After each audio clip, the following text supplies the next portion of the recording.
Hello guys, good day po sa ating lahat. Ngayong araw po, isi-share ko po sa inyo kung ano yung design po ng tubo po sa gitna ng aking circular pond.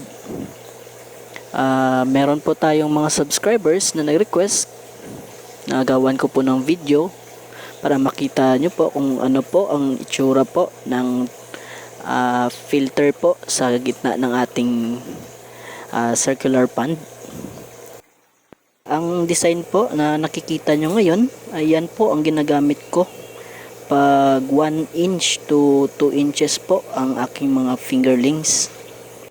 Sa ganyang kaliit na butas po ay hindi na po makakapasok or makakalabas yung 1 inch po na fingerlings. Yung tubo po na ginamit ko dyan is number 2 po or 2 inches yung laki. Depende na po sa inyo kung gaano kalaking tubo ang gagamitin nyo. And pag 2 inches pataas naman po yung size ng ating fingerlings, ito naman po ang aking ginagamit. Pag gumawa po kayo ng katulad nito, istansyahin nyo po kung makakapasok pa ba yung size ng fingerlings po. Pero sa akin po, ang ginamit ko po na pambutas dyan is yung number 5 po na pako. So hanggang dito lang po ang aking video. Kung meron po kayong makatanungan, i-comment nyo lang po.